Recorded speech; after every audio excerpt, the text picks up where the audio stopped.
एक मुलाकात ऐसी शख्सियतों के साथ जिन्होंने दिया है अपने जीवन को एक नया मुकाम। रूबरू कराएंगे ऐसी कुछ हस्तियों के साथ एक खास शख्सियत के साथ मुलाकात। जयदेव पटेल के साथ नंबर 1 इंडिया न्यूज पर रात। नमस्कार दोस्तों, मैं जयदेव पटेल, आपका एक बार फिर स्वागत है एक खास शख्सियत के साथ मुलाकात प्रोग्राम में। आज हमारे साथ खास हमारे महाराष्ट्र के एनडीआरएफ कमांडेंट अनुपम श्रीवास्तव। अनुपम श्रीवास्तव जी, आपका बहुत बहुत स्वागत है आज के हमारे प्रोग्राम में।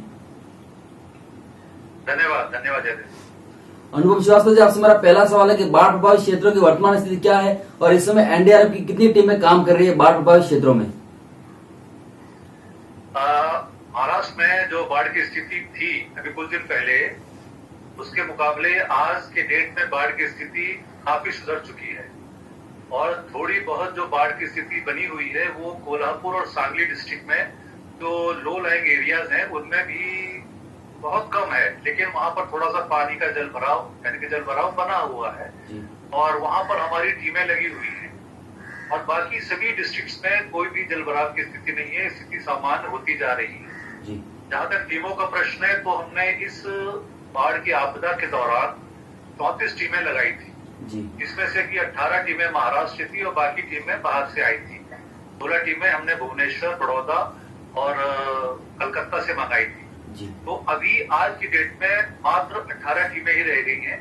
इसमें से अगर आप देखें तो 6 टीमें कोल्हापुर में है और 4 टीमें सांगली में है, तो 10 टीमें यहीं पर है, बाकी 3 मुंबई में है। तो इसका मतलब बाकी सभी डिस्ट्रिक्ट से या तो निकल चुकी है या 1 या 2 टीमें रखी हुई हैं और स्थिति पर नजर बनाए रखी हुई है अभी तक हमने। जी अनुपम श्रीवास्तव जी, इस समय किन किन मुसीबतों का सामना करना पड़ रहा है वहां आपको रेस्क्यू ऑपरेशन करने में? अभी तो हमको ज्यादा दिक्कतें नहीं आ रही है, लेकिन मैं ये जरूर कहूंगा कि जब ये ऑपरेशन शुरू हुए थे तो हमको काफी दिक्कतों का सामना करना पड़ा था। पहली दिक्कत तो ये थी कि जो रत्नागिरी डिस्ट्रिक्ट का या कोल्हापुर है या सांगली है, इन सभी में टीमें डिप्लॉयड करने में बहुत दिक्कतें आई, क्योंकि जो भी अप्रोच रोड्स थी, एक्सेस रूट थे, वो सभी ब्लॉक थे और हम किसी भी तरीके से उसके अंदर प्रवेश नहीं कर पा रहे थे। तो हमने उस डिस्ट्रिक्ट में जो बाढ़ से डूबे हुए इलाके थे उनमें जाने के लिए 2 तरीके अपनाए। पहला तरीका तो हमने बोट्स के थ्रू, अपनी जो हमारी नावें हैं उसके थ्रू टीम्स को अंदर भेजा, और दूसरा तरीका ये था कि हमने उनको एयरलिफ्ट करा के सीधा डिस्ट्रिक्ट या सिटी के अंदर हमने उनको लैंड करवाया। इन 2 तरीकों से हम टीमें पहुंचा पाए। तो उस टाइम ये एक दिक्कत थी। दूसरी दिक्कत जो हमको मेन आ रही थी वो ये थी कि रत्नागिरी डिस्ट्रिक्ट में खास तौर से कि सभी लैंडलाइन कनेक्शंस थे और जो मोबाइल टावर्स थे वो डाउन हो चुके थे, जिसकी वजह से कनेक्टिविटी का इशू बहुत बड़ा इशू बन गया था। हम अपनी टीम में तो खैर वायरलेस कम्युनिकेशन सेटअप से कम्युनिकेट कर लेते हैं, परंतु डिस्ट्रेस कॉल हम नहीं रिसीव कर पा रहे थे।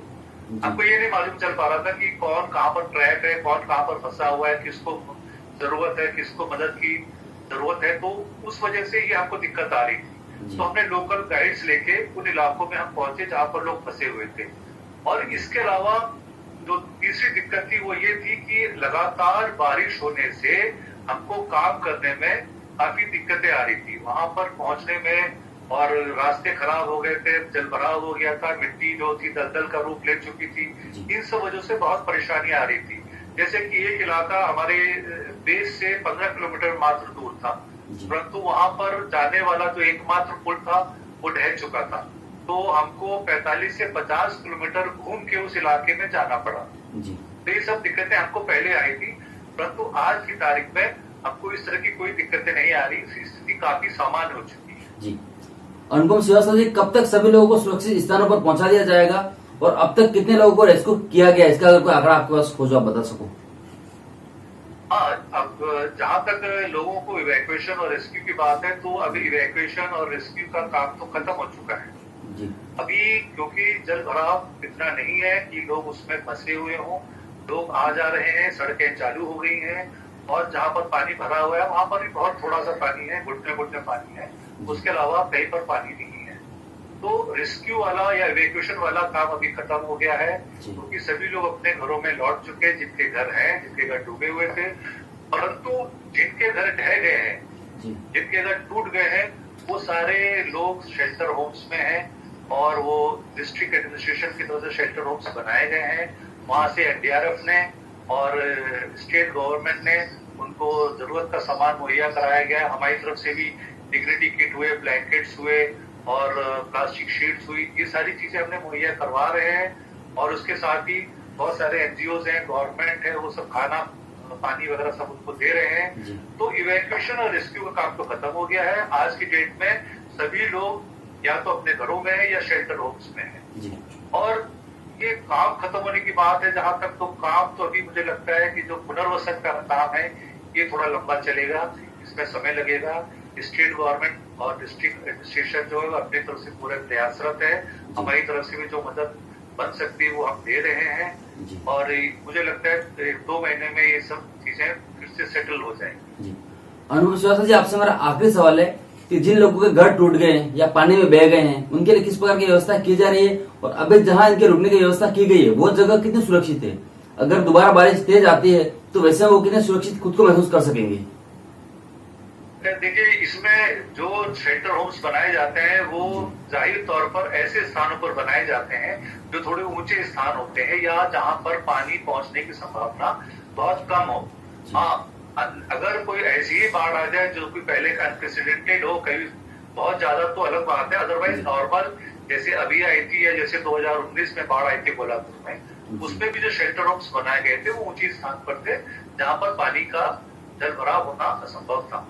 तो ऐसी जगहों पर शेल्टर होम में लोग रुके हुए हैं, जरूर तकलीफ में है क्योंकि उनका घर टूट गया है, घर बह गया है।